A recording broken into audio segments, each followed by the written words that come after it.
इस वीडियो को लाइक करें और ज़्यादा से ज़्यादा शेयर करें ताकि लोगों तक बआसानी हक पहुंच सके। कल की हजरत हेलो, मेरी आवाज कितनी देर तक ले जाएंगे आगे ताकि मुस्लिम कॉलर्स को लेना शुरू करूं? दो तीन कॉलर को लेना कॉलर शुरू हैं। करें भाई, बिल्कुल शुरू करें। नमस्कार वाजिद जी। जी भाई, आदाब, क्या हाल चाल है? बस बहुत अच्छे हैं। मेरा प्रश्न था आपके कॉन्सेप्ट ऑफ गॉड पे कि आप बोलते हैं कि टाइम जो है वो क्रिएटेड है, ठीक है। लेकिन आप ये कैसे मानते हैं? क्योंकि आज तक मानवता की इतिहास में किसी ने कभी नहीं देखा कि समय के बिना कुछ भी क्रिएट हुआ हो, ठीक है। क्रिएशन जो भी होती है वो टाइम के अंदर ही होती है, क्योंकि क्रिएशन जो है वो चेंजेस से आती है ना। चेंजेस हो रहा है, उसको ही आप टाइम बोलते हो। तो टाइम होना चाहिए क्रिएशन होने के लिए, ये दोनों इंटरडिपेंडेंट हैं। तो क्रिएशन, जो टाइम की क्रिएशन है वो बिना टाइम के नहीं हो सकती, ये लॉजिकल इम्पॉसिबिलिटी आ रही है। ऐसा अब हो इसको सकता कैसे है कि मानते हैं? खुदा ने टाइम क्रिएट किया और उसके बाद बकिया चीजें क्रिएट की हों? नहीं, टाइम क्रिएट नहीं हो सकता ना, क्योंकि क्रिएशन इटसेल्फ टाइम में होता है। मैं ये बोल रहा हूँ, क्योंकि आपने आज तक कभी क्रिएशन टाइम क्रिएट हो सकता है? नहीं हो सकता ना। यही तो इम्पॉसिबिलिटी है, लॉजिकल इम्पॉसिबिलिटी। आप अगर मेरे को टाइम देंगे तो मैं थोड़ा इसको एक बार एक्सप्लेन करना चाहूंगा। मेरा पॉइंट क्या है, क्या मैं कर सकता हूँ? जी। तो देखिए, जब हम ये पूछते हैं ना कि टाइम के पहले क्या था, तो आप बोलते हैं दिस इज लॉजिकल इम्पॉसिबिलिटी, क्योंकि पहले और बाद जो है ये टाइम में होता है, ठीक है। तो जैसे खुदा ने टाइम क्रिएट किया, तो यहाँ दो केसेस बनते हैं। एक केस ऐसा होता है कि खुदा है और टाइम नहीं है, और दूसरा केस है कि खुदा है और टाइम है। और दो केसेस जो है कॉन्ट्राडिक्टरी हैं, दोनों एक साथ नहीं हो सकते। लॉजिकल इम्पॉसिबिलिटी है कि law of non contradiction break हो जाएगा, ठीक है। तो दोनों एक साथ नहीं हो सकते। और मतलब, और एक ये चीज है कि या तो दो चीज थोड़ा सा समझाएं। खुदा है और टाइम नहीं है, ये लॉजिकल कॉन्ट्रडिक्शन है?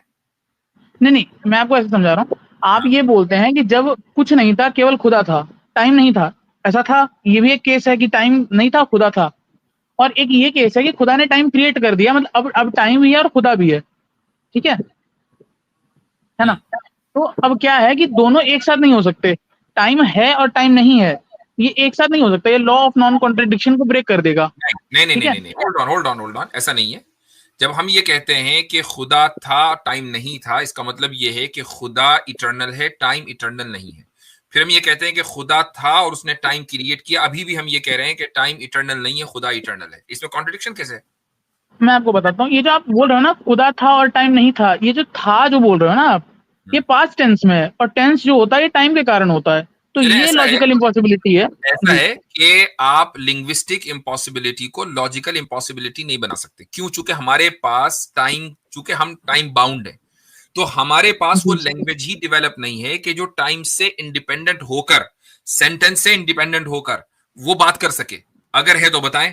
क्योंकि हम टाइम बाउंड है, तो हमने जो हमारी जो लैंग्वेज डेवलप हुई है वो भी तो टाइम बाउंड होगी ना। बट वाजिदी जी, ये हमारी लिमिटेशन की दलील है। हम कब मान रहे हैं कि हम अनलिमिटेड हैं और हमारे पास वो लैंग्वेज है कि जो टाइमलेस है? हम तो लैंग्वेज को भी टाइम बाउंड मानते हैं। वैसे हजरत इनका थोड़ा ताल्लुक हो जाता है, ये नास्तिक है या सनातनी है तो बेहतर होता। मैं तो सनातनी हूँ, ठीक है।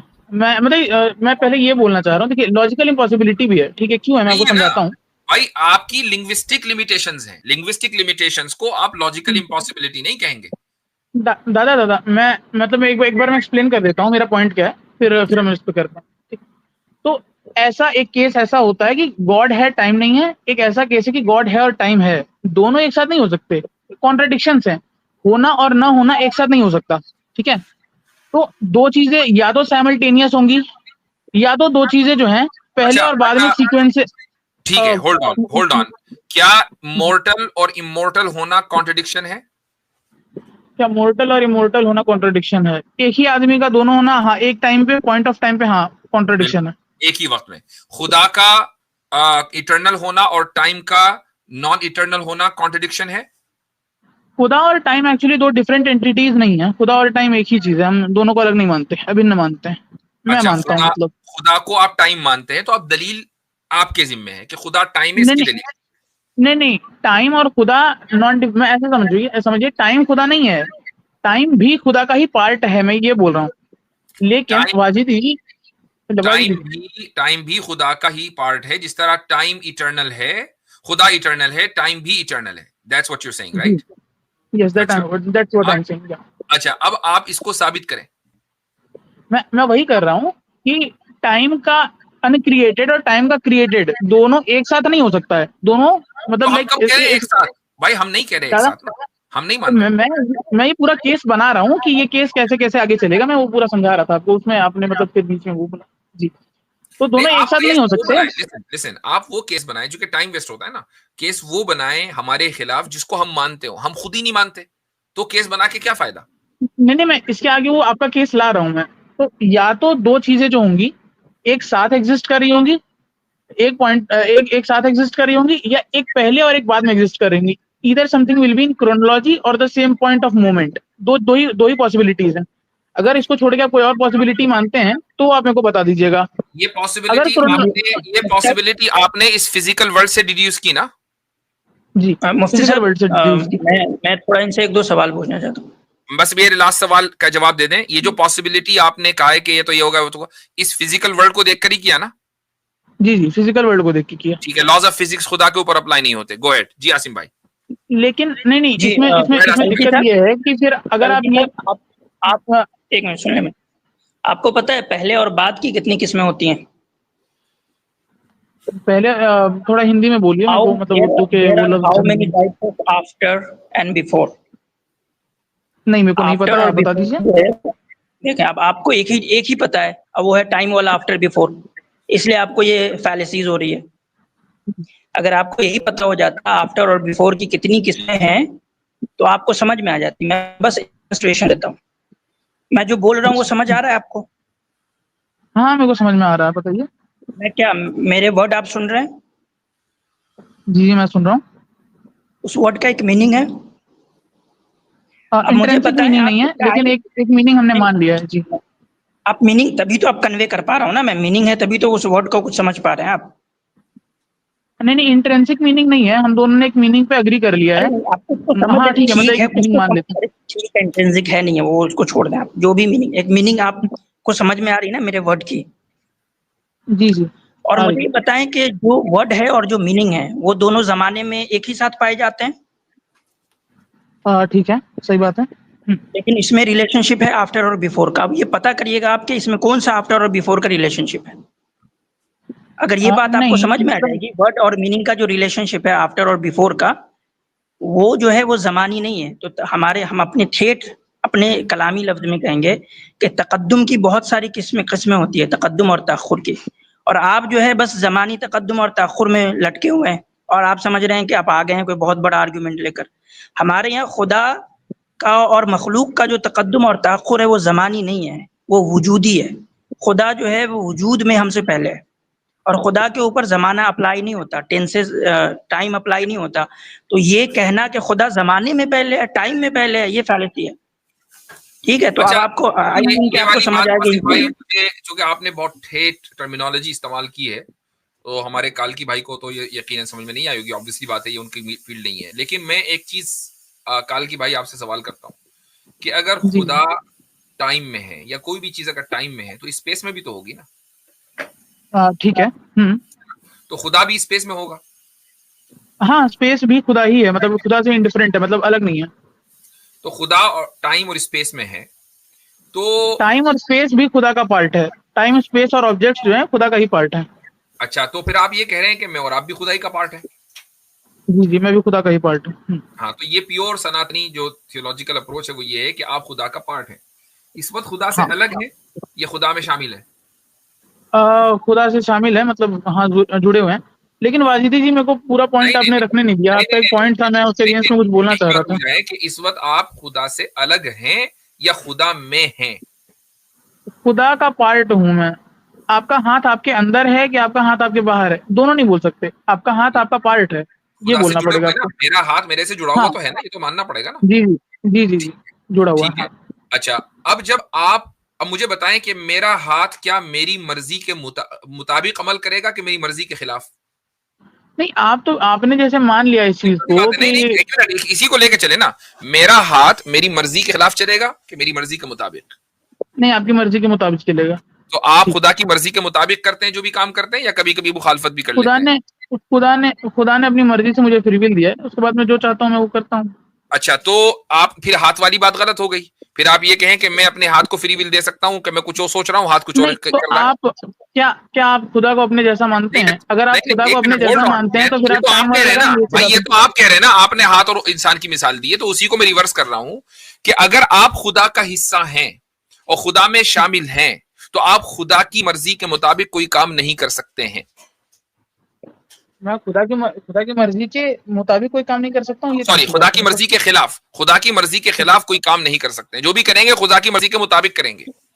खुदा की मर्जी है कि मेरे को फ्री विल है, जो मैं चाहता हूँ मैं वो कर सकूं, इसलिए मैं करता हूँ, क्या दिक्कत है? तो मैं फिर आप खुदा में शामिल नहीं है, क्योंकि जो खुदा में शामिल होगा, जो खुदा के टाइम और खुदा के स्पेस में है, वो तो खुदा ही में हुआ ना, वो खुदा का हिस्सा है। तो खुदा का हिस्सा खुदा की मर्जी के खिलाफ कैसे चला जाएगा? फिर तो खुदाई के अंदर तितर बितर हो जाएगा भाई, खुदाई का निजामी कोलैप्स हो जाएगा, क्योंकि खुदा के जितने हिस्से सारे खुदा के खिलाफ। कोई कुछ कर रहा है, कोई कुछ कर रहा है। अरे नहीं, उस तरीके का कॉन्सेप्ट नहीं है जैसा आप समझ रहे हैं। खुदा ने वही मुझे फ्री विल दिया जब है। आपने खुदा को टाइम बाउंड स्पेस बाउंड कर दिया है, तो अब लॉज ऑफ फिजिक्स अप्लाई होंगे खुदा पर। और जब लॉज ऑफ फिजिक्स अप्लाई होंगे तो ये मानना पड़ेगा कि जिस तरीके से एक हाथ इंसान के जिस्म की खिलाफ वर्जी नहीं कर सकता, तो जो शख्स खुदा में शामिल है वो भी नहीं कर सकता। या फिर आप कहें कि लॉज ऑफ फिजिक्स खुदा पर अप्लाई नहीं होते? नहीं, अच्छा, ये आपका हाथ आपके अगेंस्ट काम नहीं कर सकता वाजिदी जी, ये लॉ ऑफ फिजिक्स है। कौन सा लॉ ऑफ फिजिक्स है? ये तो आप कह रहे हैं ना कि टाइम और स्पेस बाउंड अगर होगा तो लॉज ऑफ फिजिक्स अप्लाई होंगे खुदा के ऊपर। मेरा हाथ मेरी मर्जी ही से चलेगा। अगर मेरा हाथ मेरी मर्जी से नहीं चल रहा है तो फिर वो इंसान पैरालाइज्ड है, वो इंसान नॉर्मल नहीं है। अगर वो नॉर्मल है तो उसका हाथ या उसका पांव या उसकी आंख उसकी मर्जी से ही चलनी है। This is exactly how it works. यही लॉज ऑफ फिजिक्स है, यानी जो फिजिकल वर्ल्ड में जो कानून है वही अप्लाई हो रहा है। वाजिदी जी, वैसे फिजिक्स नहीं, आई थिंक बायोलॉजी है, मतलब इस पे एक बार आप देखिएगा। मैं इनको एक और अपने कॉन्सेप्ट एग्जांपल ऑफ से गॉड पे बात कर लूंगा। आसिम इनको मैं जी, आसान भाषा वाला जो है मैं एक इस पे और बात कर एग्जांपल लूंगा। मैं आपको एक और दूसरा डेमोन्स्ट्रेशन देता हूं जो आपको भी इजीली समझ में आ आसिम जी, जाएगा। मुझे पॉइंट रखने नहीं, आसिम जी मुझे पॉइंट रखने नहीं दिया गया वाजिदी जी के अगेंस्ट। मेरा क्वेश्चन था वाजिदी जी से, मैं वो पूछने आया पॉइंट था। रखा, बहुत तफसील से रखा जी। नहीं वाजिदी जी, आपके मेरा यहाँ पॉइंट टाइम ये है। इंटरनल है भाई रख लीजिएगा, आसिम भाई को बोलने दें पहले। कालकी भाई, आपके यहाँ टाइम इटर्नल है? जी, इटर्नल। इटर्नल का मतलब इनफिनाइट है ना? हाँ ठीक है, ठीक, इनफिनाइट होता है। तो टाइम इटर्नल है आपके नजदीक, और टाइम के अंदर एक सेट आप बना ले टाइम का 1947, यानी कि टाइम अपने पीछे से लेके 1947 तक, ठीक है? ये एक सेट हो गया टाइम का, ठीक है? दूसरा टाइम सेट हो गया, आप कब पैदा हुए थे? मैं 2000 में, ठीक, 2000 एक हो गया, यानी टाइम एकदम पीछे से लेके इनफिनाइट से लेके 2000 तक। अब ये बताएं कि ये जो सेट है 1947 वाला और 2000 वाला, इसमें से बड़ा कौन सा सेट है और छोटा कौन सा सेट है? दोनों में एक्चुअली इनफिनिट नंबर्स ऑफ, मतलब इनफिनिट है, दोनों में इनफिनिटी है। नहीं, दोनों में इनफिनिट तो है, लेकिन एक में तो ज्यादा इवेंट्स है, एक में तो कम इवेंट्स है। एक में आपके यानी 1947 से पहले वाला जो सेट है टाइम, यानी कि टाइम का 1947 से पहले, सुन ले मेरी भाई, आर्गुमेंट बेसिक है, आपको आसानी से समझ में आ जाएगी। 1947 से पहले वाला जो टाइम का इनफिनाइट सेट है, उसमें जो इवेंट्स हैं वो जो 2000 तक का जो टाइम का सेट है, इनफिनाइट सेट है, उसमें जो इवेंट्स हैं तो 2000 वाले में ज्यादा है। तो अगर 2000 में ज्यादा है और 1947 में कम इवेंट्स हैं, तो गोया के एक इन्फिनिटी दूसरे इन्फिनिटी से ज्यादा बड़ी है, जो कि लॉजिकल इम्पॉसिबिलिटीज है। एब्सर्ड सी बात है, ये पॉसिबल ही नहीं है। कैसा हो सकता है कि एक इन्फिनिटी दूसरे इन्फिनिटी से बड़ी हो? अच्छा, आप ये बात मानते हैं कि ये एब्सर्ड है? लॉजिकल एब्सर्ड, बिल्कुल एब्सर्ड है कि इन्फिनिटी जो है वो छोटी बड़ी नहीं होती। टाइम के अंदर जो इवेंट्स हैं वो कम ज्यादा है, मैं तो आपको डेमोन्स्ट्रेट करके दिखा रहा हूँ। 1947 में जब से जो टाइम इनफिनाइट है आपके, उसमें जो सेट्स ऑफ इवेंट्स हैं वो कम है बनिस्बत 2000 के। आप पैदा हुए 2000 में, आपका पैदा होना एक इवेंट्स है जो कि 1947 वाले सेट में है नहीं, अब इसमें है। तो ये जो दूसरा सेट है इन्फिनिटी का, वो बड़ा हो गया पहले सेट से, जो कि एब्सर्ड सा क्लेम है। तो टाइम इनफिनाइट नहीं हो सकता मेरे को, ठीक है? समझ आ गया आसिम जी? आप अच्छा, एक बार और रिपीट करेंगे कि एक इन्फिनिटी जो है दूसरी इन्फिनिटी से बड़ी नहीं होती। आप ये लेके कंफर्म्ड है, मतलब आप 100% इसको लेके श्योर है ना कि एक इन्फिनिटी दूसरी इन्फिनिटी से बड़ी नहीं होती? 1,00,000%। 1 लाख कोई बात इन्फिनिटी का मतलब तो ही होता है वाजिद जी मैं सब दो पार्ट में आंसर देता हूँ, ठीक है। पहली बात जो अगर है अगर आपने मेरे किसी को इन्फिनिट चीज को क्वांटिफाई किया जा सकता हो, छोटा बड़ा कहा जा सकता हो, तो फिर वो इन्फिनिट नहीं है मेरे भाई। ये तो बेसिक सा कॉन्सेप्ट है। हाँ हाँ ठीक है, कोई बात नहीं, इसके तो मतलब बाद में करेंगे। मतलब हाँ। मैंने पहले ही बोला था कि वो नंबर्स की तरह एक्ट नहीं करता है इन्फिनिटी, लेकिन फिर भी वाजिद जी मतलब पहले तो जब मैं आपसे बात कर रहा था तो आपने मेरे को ये बोल दिया कि हम टाइम बाउंड हैं, लेकिन खुदा टाइम बाउंड नहीं है, इसलिए ऐसा कर सकता है ना। तो आपने लॉजिक पे मेरे को ये प्रूव किया, ठीक है, कि टाइम जो है वो क्रिएट नहीं हो सकता, क्योंकि दो law of non contradiction break हो रहा था। मेरे को पूरा एक्सप्लेन नहीं करने दिया गया पहले नहीं से। नहीं नहीं, कोई ब्रेक नहीं हो दूसरी रहा था, चीज दैट्स द पॉइंट। मैं आप जब मैं दावे मैं आप आपको दावे एक्सप्लेन पे कर रहा दावे था ना। किए जा रहे थे, तो ऑब्वियसली बात है कि आपके दावे को स्क्रूटनाइज तो करना पड़ेगा ना। नहीं, मेरे आपसे को कंप्लीट करने नहीं दिया गया आवाज़ जी, मतलब अगर आप कंप्लीट करने कंप्लीट दिया करेंगे गया, तो इतनी देर से आपसे बात कर रहे हैं, कंप्लीट करने दिया गया। एक एक बात आपने नहीं, कही। मेरे से आपने आपका हिंदुइज्म पे जो भी बात क्लेम कर है लिया। वो अब तो आपके मतलब वेद के हिंदुइज्म का विरुद्ध तो है पॉइंट लेके भाई। मैं नहीं आया था। कल की भाई जो मैं आपका क्लेम है वो तो वेद के विरुद्ध है। अरे वेद के विरुद्ध छोड़िए ना, आप तो क्यों? इस्लाम के हैं, आप तो मेरे से लॉजिक पे बात कर लेंगे। वेद तो लॉजिक विरुद्ध है, मैं तो ये मान लेता हूँ थोड़ी देर के लिए। आप तो मेरे मान को ले। बता दीजिए, आप आपका तो कॉन्सेप्ट है, आप मेरे को बता दीजिए इस्लाम आपको कैसे बता सपोर्ट दिया करता गया, है लॉजिक को। आपको नहीं बता दिया नहीं गया। आपने एक क्लेम किया कि टाइम इटर्नल है, वो क्रिएटेड नहीं हो सकता। जब ये हम्म, आपने क्लेम कर दिया तो हमने आपसे पूछा क्यों नहीं हो सकता। आपने कहा लॉ ऑफ कॉन्ट्रडिक्शन ब्रेक हो रहा है। हमने कहा कैसे हो रहा है, उसी पर सारी बात हो रही है। तो आपने पूरी बात रखी अपनी। और फिर अभी अभी आपने अगर टाइम अनक्रिएटेड है तो ऑब्वियसली बात है कि वो इन्फिनिट होगा। अभी आसिम भाई ने जबरदस्त धमाकेदार दलील दी है और साबित किया कि टाइम फाइनाइट है। और आप ये कह रहे हैं कि टू सेट ऑफ टाइम जो कि इन्फिनिट है वो एक दूसरे से बड़े भी हो सकते हैं। वाह भाई, ये कैसे हो सकता है? मैं समझा देता हूँ, ठीक है। पहली बात तो जो आपने मेरे को बोला कि हमने इसी दुनिया की फिजिक्स देखी है, ठीक है, इस दुनिया की फिजिक्स देखी है, इसलिए हम इसी दुनिया की फिजिक्स में बात कर सकते हैं। तो आपने इस बात को बिलीव कैसे कर लिया कि क्रिएशन जो है बिना टाइम के होती है?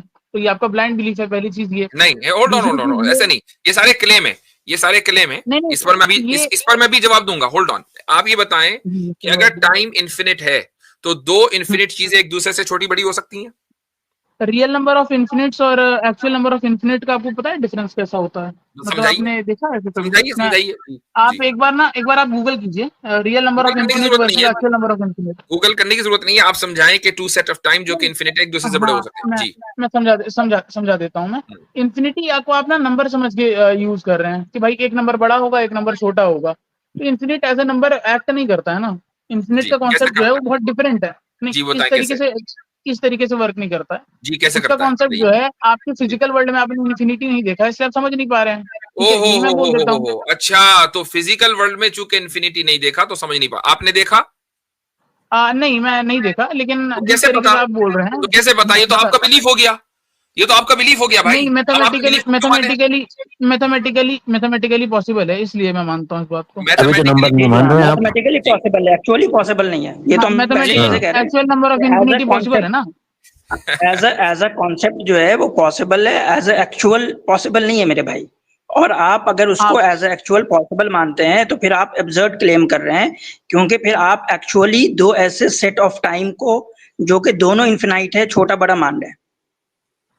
एक्चुअली ठीक है मेरे भाई, मैं ये बोलता हूँ आपको मैं दिखा देता हूँ, ठीक है। आप मेरे को एक काम कीजिए, मैं दो आप इन्फिनिटीज मुझे देखिए आप, ठीक आप है। देखो मेरे भाई, हमें कल की साहब पता है, आप मुझे ज्यादा कॉन्सेप्ट दिखाएंगे, दैट इज फाइन। हम मैथमेटिकली हम उसको एक्सेप्ट करते हैं इन्फिनिट्यूड को, लेकिन हम हम्म, एक्चुअली नहीं करते। यानी कि आप कहेंगे कि इवेंट्स, सेट्स ऑफ इवेंट्स दो ला के दें जो दोनों इन्फिनाइट हो और दोनों एक दूसरे से बड़े हों, ये एब्सर्ड क्लेम है मेरे भाई।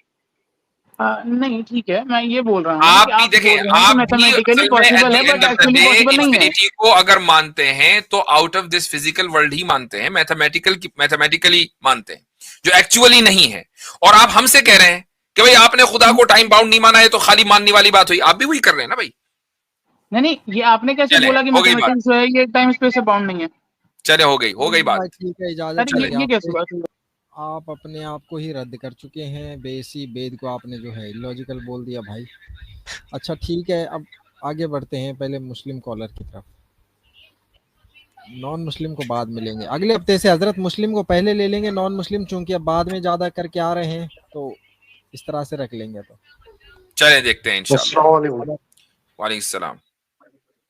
जी मुफ्ती साहब, मेरे पूछना ये था कि अल्लाह ने कुरान में वादा किया है कि हमने इसकी हिफाजत करेंगे। जी, तो ये बात तो हमारे सारे सहाबा को, हजरत उमर को भी पता होगी। बोले तो उन्हें पता होगी, तो फिर उन्होंने ये कुरान इकट्ठा क्यों किया? मतलब क्या उन्हें विश्वास नहीं था? अल्लाह की उनके मन मर्जी में से ऐसा किया, क्यों? जी, अल्लाह की मर्जी से किया। अच्छा, अल्लाह की मर्जी से। तो मतलब उनके दिल में आया होगा ना कि कब भाई कुरान जाया हो जाएगा, तो इसे इकट्ठा करना जरूरी है। अल्लाह अल्लाह नहीं डाला उनके दिल में। जी, तो अल्लाह ने डाला। तो मतलब ये मतलब एक तरीके से मतलब लॉजिक सा बन नहीं रहा कि मतलब अल्लाह ने बहुत डाला वो बढ़िया, ठीक है, एकदम लेकिन 100% लॉजिक है। लेकिन चूंकि अल्लाह ताला ने जब ये कहा कि हम हिफाजत करेंगे, तो ये तो नहीं कहा कि मैं आके खुद ही तुम्हारे सामने बैठूंगा, लिखूंगा कंप्यूटर पे टाइप करके, उस वहां पे प्रिंटिंग मशीन में भी मैं ही छापूंगा, ऐसा तो नहीं कहीं कहा। नहीं, वो ठीक है, लेकिन वो मतलब भाई वो उनके मन में हिफाजत ऐसा कैसे आना ये। करवाएगा? वो हिफाजत किसी तरह भी करवा सकता है, वो इंसानों के जरिए करवा सकता है, क्या जिस तरह करवाए उसने इंसानों के जरिए हिफाजत करवा दी। नहीं, पॉइंट जी ये जी, है कि नहीं इस कुरान बात से मैं महफूज है, कुरान महफूज हुआ कि नहीं हुआ, पॉइंट ये है। नहीं, इस बात से मैं मुफ्ती साहब में एग्री हूँ। वो तो क्योंकि अल्लाह तो सुपर पावर है, तो इसलिए वो खुद आने की उसे क्या जरूरत है? वो तो किससे भी करवा सकता है, ये बात ठीक है। लेकिन मेरा ऑब्जेक्शन इस बात पे है कि ये मन में ये आना कि जब अल्लाह ने बता दिया कि हम इसकी हिफाजत करेंगे, और मेरे मन में ये आना कि कुरान को इकट्ठा कर लेता हूँ, कभी जाए ना हो जाए, तो ये इस पर ऑब्जेक्शन है मेरा कि उनके मन में ये क्यों आया। ये ऑब्जेक्शन ये आया गलत होगा तो ही तो इसलिए है उन्होंने। कि अगर अगर ये बात है कि उनके मन में, हमारे मन में जो कुछ आता है वो इसीलिए आता है जी कि खुदा ने हमारे मन को बनाया ही ऐसे है। अच्छी थॉट्स हमारे जी मन में खुदा की तरफ से आती हैं। तो खुदा मुझे जी बताएं कि कुरान को महफूज करने के लिए कोई भी कदम उठाना, मसलन एक बच्चा जी हिफ्ज करता है, उसके वालिदैन उसको हिफ्ज में डालते हैं, तो ये एक अच्छी थॉट है। जी, ये खुदा की तरफ से आती है कि शैतान की तरफ से? वो तो बताएं। अल्लाह की तरफ से आती होगी। अल्लाह की तरफ से आती जी है। हजरत उमर रदी जी अल्लाह अन्हु, हजरत अबू बकर सिद्दीक, हजरत ज़ैद इब्न साबित, इन हजरात के दिल में ये थॉट आई कि कुरान को लिख लिया जाए ताकि कुरान महफूज जी हो जाए, अगली नस्लों के लिए जी, आसान हो जाए इसको याद करना। तो ये थॉट किसकी तरफ से आई? अल्लाह की तरफ से आई कि शैतान की तरफ से? अल्लाह की तरफ से। अल्लाह की तरफ से आई। जब अच्छी थॉट अल्लाह ही की तरफ से है, तो आप ये क्यों नहीं मान रहे कि अल्लाह ताला ने यही तरीका इख्तियार किया था कि कुरान महफूज हो, कि सहाबा के दिलों में डाल दिया कि ऐसा करो, उन्होंने ऐसा किया। जी, तो नहीं, तो इसलिए मेरा असल पॉइंट जी ये नहीं ये। है। दावा दावा जो है ना, ब्रेक उस वक्त होता कुरान का कि अगर कुरान महफूज ना होता। जब कुरान महफूज है और इसी तरीके से जी महफूज है, और यह वो तरीका हजरत जी उमर का तरीका काम ना करता, उस तरीके ने काम किया, और आज तक वो काम कर रहा है और आइंदा भी हमेशा काम करता रहेगा, तो इसका मतलब वही जी, तरीका खुदा की तरफ से आया, वरना काम ना करता। तो ये अल्लाह ने ही मतलब हिफाजत का जो जिम्मा लिया है, वो अल्लाह ने ही मन में डाला। इसी तरीके यही तरीका था जिम्मा के बिल्कुल यही हम तरीका इंसानों था, से और कराएंगे उसकी तो। दलील है, उसकी दलील है, जी उसकी दलील ये है कि यह जी तरीका हजरत अबू बकर और उमर रदी अल्लाह अन्हुमा ने खुद से अपने घर से नहीं सोचा था, बल्कि जी जी आप सल्लल्लाहु अलैहि वसल्लम ने ही इस तरीके को अपनी जिंदगी में शुरू करवा दिया था। क्या आप जी सल्लल्लाहु अलैहि वसल्लम की जिंदगी में कुरान की जो आयत नाजिल होती थी, क्या आप वो सारी नहीं लिखवाते थे? जी सारी लिखवाते थे। इसका मतलब क्यों लिखवाते थे? अल्लाह ताला की तरफ से हुक्म था ना। जी जी तो सहाबा ने नया काम कोई किया, उसी को लिखवा लिया, जी, एक तो एक नहीं यूनिफाइड कॉपी बना दी। जी, तो मैं कह रहा हूँ साहब, ऐसा होना चाहिए ना कि वही ख्वाब में आ जाता है, उनको ये आ जाता है कि भाई मेरा होगा, मैं तुम इसको इकट्ठा करो, मैंने इसकी इसकी जरूरत हिफाजत की नहीं है ना। जिम्मेदारी ली, तो तुम इसको उन्होंने इकट्ठा देखा करो। कि मोहम्मद सल्लल्लाहु अलैहि वसल्लम अल्लाह के रसूल, अल्लाह के नबी, अभी 2 साल पहले पर्दा फरमाया है, वो यही काम कर जी, रहे थे। एक यूनिफाइड कॉपी अच्छा। नहीं आई, लेकिन काम यही हो रहा था, तो अब हम यूनिफाइड कॉपी ले जी आते हैं, बस। लिखवाया जी, उन्होंने भी, आप सल्लल्लाहु अलैहि वसल्लम ने भी लिखवाया, साहबा ने भी, कोई फर्क ही नहीं है। तो तो उन्होंने इसी बेस पे इकट्ठा कर किया होगा ना कि भाई कुरान जाए हो जाएगा, ये कौन सी जंग थी उसमें कि साहबा जो है शहीद हो रहे हैं, तो भाई इसे इकट्ठा कर लेते हैं, ये मन में ये आया होगा ना काम उनके। जो आप सल्लल्लाहु अलैहि वसल्लम ने शुरू किया था वो रुक जी गया।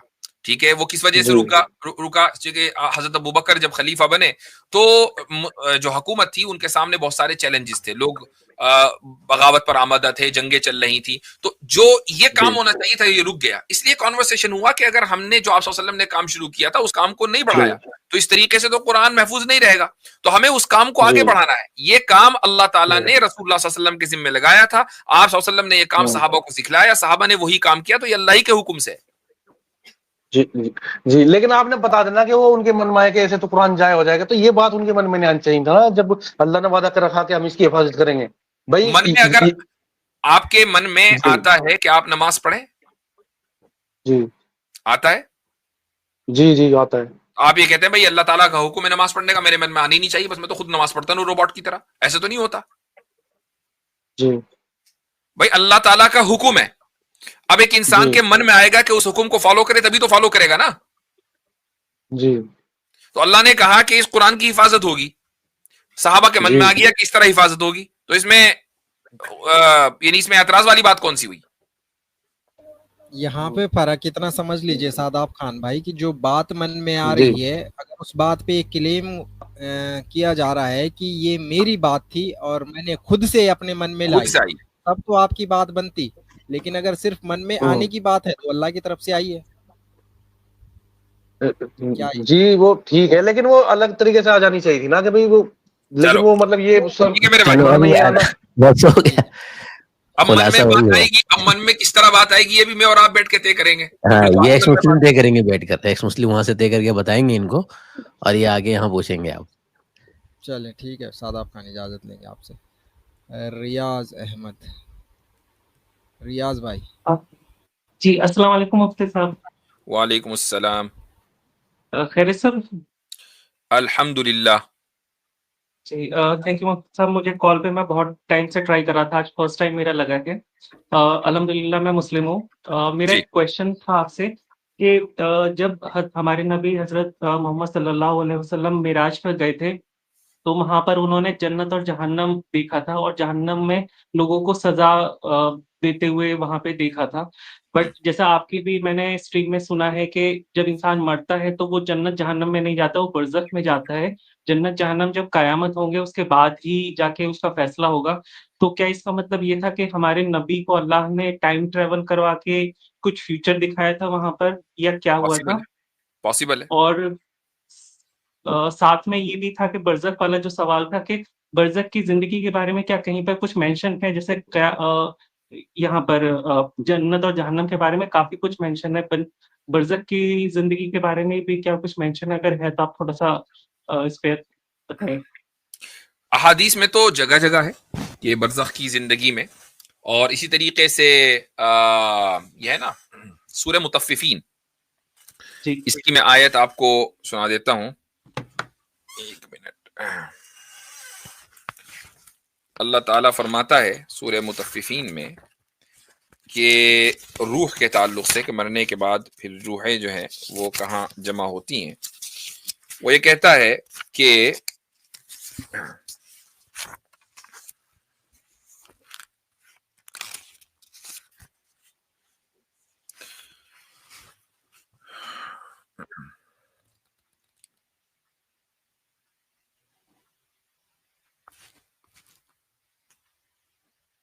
नहीं, मेरे ख्याल से ये गलत रेफरेंस होगा, चूंकि यहाँ पर किताब अल फुज्जार और किताब अल अबरार की बात है, यानी उनके रिकॉर्ड की बात है, ना कि खुद उनकी अरवाह की।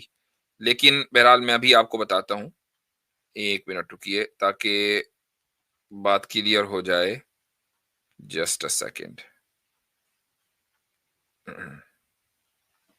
एक मिनट, ये है, अभी आ गई। अच्छा जी, हदीस भी आ गई है, बल्कि हदीस ही आ गई है और लंबी हदीस है।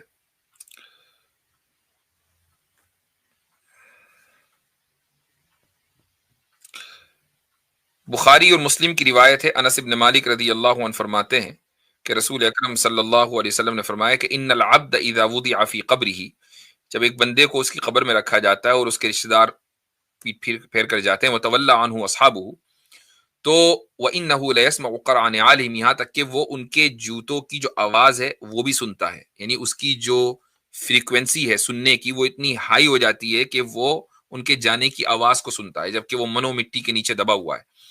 अताहु मलकानी, तो दो फरिश्ते आते हैं, फयुक़इदानिही, उसको बिठाते हैं। तो ये सारा का सारा फिजिकल नहीं हो रहा है कि आप अगर उसी वक्त कब्र खोद के देखें तो बंदा बैठा हुआ मिलेगा। फ़यक़ूलानि मा कुन्त तक़ूलु फ़ी हाज़ा अर्रजुल, आप इस शख्स के बारे में क्या कहते हैं, रसूल अकरम सल्लल्लाहु अलैहि वसल्लम के बारे में? तो मोमिन कहेगा कि अशहदु अन्नहु अब्दुल्लाहि व रसूलुहु, और उसके बाद उसको बशारत दी जाएगी। तो ये हदीस बुखारी और मुस्लिम दोनों में है। तो ये जो और इस तरह की बहुत सारी हदीस हैं कि जिससे पता चलता है कि बरज़ख मौजूद है। इसी तरीके से कुरान करीम में ये आयत है कि वमिन वराइहिम बरज़खुन इला यौमि युबअसून, ये कुरान की आयत है कि उनसे आगे मिन वराइहिम, लोगों से आगे, बरज़ख है इला यौम युबअसून, यहां तक कि अल्लाह ताला उनको जिंदा कर देगा। तो बरज़ख में रहेंगे जब तक कि वो अपने जिस्म के साथ उठाए नहीं जाएंगे। अच्छा, इसी तरह अल्लाह ताला फरमाता है बैनहुमा, ये तो खैर बरज़ख के लफ्ज है, लेकिन वो ये आयत, एक आयत काफी है मेरे ख्याल से, और इसके अलावा बरज़ख का लफ्ज और भी जगह आया है, लेकिन अच्छा एक और आयत बता देता हूं शुहदा के ताल्लुक से कि वला तहसबन्नल्लज़ीना क़ुतिलू फ़ी सबीलिल्लाहि अमवाता, कि जो लोग अल्लाह के रास्ते में शहीद हो गए हैं उनको तुम मुर्दा ना कहो बल्कि वो जिंदा हैं। इंद रब्बिहिम युर्ज़क़ून, उन्हें खुदा के पास रिज़्क़ दिया जा रहा है। अभी जन्नत में तो पहुंचे नहीं, अभी वो अभी से रिज़्क़ दिया जा रहा है, तो जाहिर सी बात है कि वो बरज़ख में है। फरिहीन बिमा आताहुमुल्लाहु मिन फ़ज़लिही व यस्तबशिरून बिल्लज़ीना लम यल्हक़ू बिहिम मिन ख़ल्फ़िहिम अल्ला ख़ौफ़ुन अलैहिम वला हुम यहज़नून, कि अल्लाह ने जो कुछ दिया उस पर वो खुश हैं, तो उनकी खुशी का जो समझ लें कि एहसास है वो भी वहां मौजूद है। तो ये बरज़खी जिंदगी के ताल्लुक से कुछ आयतें और कुछ हदीसें आपके सामने आ गई। तो इसका मतलब मुफ्ती साहब ये है कि जो जन्नती होगा उसको जन्नत के नेमतें बरज़ख में भी मिलना शुरू हो जाएंगे, और जो जहन्नमी होगा उसको उसके कुछ अज़ाब, नेमतें, यानी उसको बरज़ख की आसानियां मिलनी शुरू हो जाएंगी। जन्नत की नेमतें तो जन्नती में मिलेंगी, और जो जहन्नमी होगा उसको बरज़ख की जो परेशानियां हैं, मुसीबतें हैं, वो मिलेंगी। जहन्नम की जो परेशानियां और मुसीबतें वो तो जहन्नमी में मिलेंगी। तो मुफ्ती साहब मेराज वाले सवाल पे क्या हम कंफर्म ये कह सकते हैं कि वो टाइम ट्रेवल ही था जब उन्होंने कंफर्म नहीं कहा जा सकता, जन्नत, और उसकी वजह ये कि time travel is a scientific theory, बल्कि थ्योरी भी नहीं है बल्कि हाइपोथेसिस है। तो इसलिए मैंने कहा कि ये मुमकिन है, बिल्कुल मुमकिन है। अब ये टाइम ट्रेवल हुआ था, कैसे हुआ था, ये डिटेल्स है, वी डोंट नो। ठीक है मुफ्ती साहब, थैंक यू सो मच। चलिए, एक मेरा ठीक है बस एक भाई। रिक्वेस्ट है कि आप है ना अगर जूम वगैरह पे करें, बिकॉज बहुत टाइम लगता है इस पे ज्वाइन करने पे। मैं पीछे 4-5 महीने से जो ट्राई कर रहा हूँ, मेरा आज पहली बार इस पे चांस लगा है। तो कुछ बड़ी और जल्दी लग गया प्लेटफॉर्म भाई, हो जहाँ पे बड़ी जल्दी लग गया। 4-5 महीने बहुत सारे, तो 3-3 साल से कर रहे हैं। नहीं, इन 4-5 महीने में 2 महीने तो हमने स्ट्रीम ही नहीं की, उसको काउंट ना करें। जी, हाँ। मैं रमजानों से भी 2-3 महीने पहले से ही ट्राई कर रहा था। चले ठीक है, बेहतर है। चलिए ठीक, जज़ाकल्लाह। हमारे साथ हैं एहसान मलिक। हेलो, अस्सलाम वालेकुम सर। वालेकुम सलाम। सर मेरा क्वेश्चन ये था कि जब तक क़यामत आ नहीं जाता तब तक खुदा की तरफ से तो कोई भी ऐसा फिजिकल एविडेंस हम लोग को मिल नहीं सकता, जैसे कि फरिश्ते को मतलब दुनिया में आ जाना, ऐसा कोई भी तो एविडेंस मिल नहीं सकता। फिजिकल एविडेंस चाहिए आपको कि फरिश्ता आए, नहीं वो बताए। नहीं, मुझे नहीं चाहिए सर, लेकिन एक ये डाउट है कि अभी भी इस दुनिया में एक फिजिकल एविडेंस है। अगर चाहे, अगर कोई हुकूमत, अगर हिंदू हुकूमत पूरी दुनिया में कब्जा कर लेता है तो वो देख सकता है और पूरी दुनिया के सामने वो जाहिर कर सकता है, वो है अपने नबी का जो है कब्र मुबारक।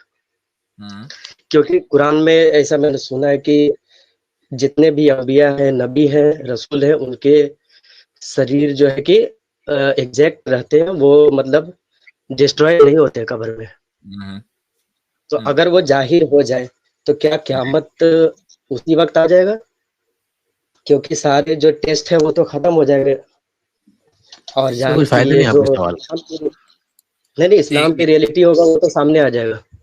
आप ये कह रहे हैं कि हम रसूल अकरम सल्लल्लाहु अलैहि वसल्लम की कब्र मुबारक को खोलें और आप सल्लल्लाहु अलैहि वसल्लम का जिस्म दिखाएं तो दुनिया मान लेगी कि इस्लाम सच्चा है, ये आप कह रहे हैं? जी, या फिर अगर कोई हिंदू अगर पूरे दुनिया पर अगर हुकूमत कर लेता है, आप इस ख्वाब से निकल जाएं। अगर आप मुसलमान है, बिल्कुल मैं देखना नहीं चाहता, लेकिन अगर ऐसा हो जाए तो क्या क़यामत उसी टाइम हो जाएगा? नहीं, वो मुझे नहीं क्योंकि मालूम, आपका टेस्ट वहाँ नहीं, दैट आई डोंट नो। लेकिन रसूल अकरम सल्लल्लाहु अलैहि वसल्लम की कब्र को हम खोदें ताकि दुनिया उसको देखे और फिर वो इस्लाम कबूल कर ले, ये आप किसी ख्वाब में तो नहीं है? नहीं, मैं नहीं चाहता हूँ, लेकिन अगर ऐसा हो जाए न चाहने तो की नहीं है, तो कोई फिर ख्वाब आप तो नहीं तो देख रहे। उसकी वजह ये है कि बहुत से लोगों ने शक्के कमर देखा था लेकिन इस्लाम कबूल नहीं किया। बहुत से लोगों ने एक बड़ी चट्टान से ऊंटनी को निकलते हुए देखा था, इस्लाम कबूल नहीं किया। बहुत से लोगों को रसूल अकरम सल्लल्लाहु अलैहि वसल्लम ने बताया था कि मैं बैतुल मक़दिस गया हूं, और जब उनसे सवाल किया गया कि अच्छा बताओ फला खूंटी कहाँ है, फला खंबा किधर है, तो आप सल्लल्लाहु अलैहि वसल्लम ने बिल्कुल एग्जैक्ट डिटेल बता दी, तब भी इस्लाम कबूल नहीं किया। तो ये क्या, अच्छा सर मैं Hold on. जानता हूँ उस टाइम का, इस तरह लेकिन की- अभी Hold on. आज भी बहुत से शुहदा की लाशें किसी भी वजह से उनकी कब्र खुल गई या लाश मुंतकिल हुई है, दुनिया ने देखा कि उनकी लाशें जू की तू हैं, यहाँ तक के चेहरे पे मुस्कुराहट भी है बास के, तो यानी जरा मुस्कुराहट इस माना अगर कि चेहरा खुला हुआ है यानी मुंह जो है और दांत नजर आ रहे हैं, बाल भी उनका इतना ही फ्रेश है जैसा कि 10 साल पहले था। 10 साल पुरानी कब्रें फलस्तीन के अंदर निकली हैं। क्या इस्लाम कबूल कर लिया यहूदियों ने? सर लेकिन वो टाइम जो था ना वो रिकॉर्ड नहीं किया जा सकता। नहीं, ये तो कुरान ने कह दिया ना, तो कुरान ने कह दिया कि जो अल्लाह के रास्ते में कत्ल हुए उनको अमवात ना कहो, उनको मुर्दा ना कहो। और इस तरह की बहुत सारी खबरें खुल गई हैं कि जो शहीद हुए थे और वो बिल्कुल उनका जिस्म सही सलामत है। तो जब आम इंसानों का शहीद होने के बाद जिस्म सही सलामत है, लोग उसको नहीं मान रहे हैं और कुरान में लिखा हुआ है, तो फिर वो अंबिया को कैसे, अंबिया की खबरें खुल जाए तो उसको कैसे मानेंगे भाई? इंटरनेट के जमाने में हुआ है, इंटरनेट में ही तो दिखाया जा रहा होता है। कोई ऐसा अभी रियल में हुआ है जब भी मतलब इंटरनेट के दौर के आने के बाद जो खबर खुली? हाँ, इंटरनेट ही के दौर के आने के बाद हुआ है, वही मैं कह रहा हूँ। वरना हमें फलस्तीन का पता कैसे चलता भाई? आप जाए कोई एक एविडेंस के बारे में बता दे तो मैं भी ये है, देखूं। एक मिनट, कमाल ये है कि हजरत कोई इनकार करके तो दिखाया है। बड़ा सा बड़ा मुखालिफ ये नहीं कहता है कि मोहम्मद सल्लल्लाहु अलैहि वसल्लम थे ही नहीं, एग्जिस्टेंस तो मान ही रहे नहीं हैं ना। वो तो मैं सारा चीज नंबर 1 मानता हूँ, बस ये डाउट था कि अगर ऐसा हो जाए, अगर रियलिटी सबके सामने आ जाए तो फिर तो टेस्ट रहा है ना जिंदगी का। एहसान मलिक भाई, अगर आप शुरू से लगे हैं और शुरू से आप कह रहे हैं कि मेरे पास एक यूनिक क्वेश्चन है और 50 मरतबा मैंने आपको बैक स्टेज से रिमूव किया जब नॉन मुस्लिम कॉलर की बारी थी, और आपके पास ये यूनिक क्वेश्चन है, तो फिर क्या ही कहना है। अब आप जो है नहीं तो सर एक जो आपने बताया ना कि इंटरनेट के जमाने में हुआ, तो सिर्फ वो वाला एक बताइए। ये ऑब्जेक्शन आप किससे लेकर आए हैं? किस मुर्तद से लेकर आए हैं? किसके चैनल पे गए थे? मेरे खुद का डाउट है। मैं आपका स्ट्रीम लगभग 6 महीने से ज्यादा से देख रहा हूँ और कभी क्वेश्चन भी नहीं आता, सारे क्वेश्चन मुझे ये मालूम है कि ये ऑब्जेक्शन एक मुर्तद ने किया हुआ है। नहीं, मैं दूसरे का कभी चैनल देखता ही नहीं, कोई भी एक्स मुस्लिम का कभी चैनल नहीं देखता, आपका ही देखता हूँ और सारे सवाल का जवाब मिलता भी है, बहुत सेटिस्फेक्शन से मिलता है। लेकिन ये एक डाउट आ रहा था इस वजह से। अच्छा, अगर आप जो इंटरनेट के जमाने में ऐसा खबर खुला है वो वाला। जी, इस तरह की बहुत सारी वीडियोस हैं और रुक जाइए मैं उनमें से एक आध तलाश भी कर लूं, लेकिन थोड़ा सा एकदम फौरी तौर पर तलाश करना मुश्किल होता है। लेकिन एक नहीं कई 100 वीडियोस हैं जो बाकायदा, और सारी अक्सर का ताल्लुक फलस्तीन से और कुछ का ताल्लुक शाम से भी है, ठीक है, यानी सीरिया से। तो वहां पर 10-10 साल 15-15 साल के बाद बॉडीज निकली और पता चला कि बिल्कुल फ्रेश है। जी, वो अभी अपने को वो वीडियो कैसे मिलेगा सर कि वो ऑथेंटिक है कि नहीं, वो आप बताते तो अच्छा, एक वही मैंने कहा इससे पहले, देखें ये वाला कमेंट बहुत जबरदस्त है। हुजूर सल्लल्लाहु अलैहि वसल्लम जब बजाते खुद बनफ्से नफीस इस जहान में थे तब बहुत सुना नहीं माना। तो मैं ये कहता हूं कि बॉडी अगर किसी की फ्रेश निकल जाए वो इस्लाम का आर्गुमेंट कैसे है? वो इस्लाम का आर्गुमेंट नहीं है, उससे बड़ी बड़ी चीजें हुई हैं, लोगों ने उसको नहीं माना। That's the point. उस पर तो सर हमारा ईमान है, लेकिन वो यकीन करना मुश्किल होता है, थोड़ा डाउट का भी आता है क्योंकि वो बहुत पहले के जमाने में डाउट आना नहीं चाहिए और मैं इसका जवाब दे चुका हूं। चले भैया अगले कॉलर को ले लें, वरना एक ही बात जो है वो बार बार होती रहेगी, टाइम जाए। तो इस वीडियो को लाइक करें और ज़्यादा से ज़्यादा शेयर करें ताकि लोगों तक हक पहुंच सके। इन्नल कुरआन लनूर यतफज्जर फी जनबाती यरफउनी इंद मलीकिल खल्क़ि लिअअला दरजाती। इन्नल कुरआन लनूर यतफज्जर फी जनबाती यरफउनी इंद मलीकिल खल्क़ि लिअअला दरजाती।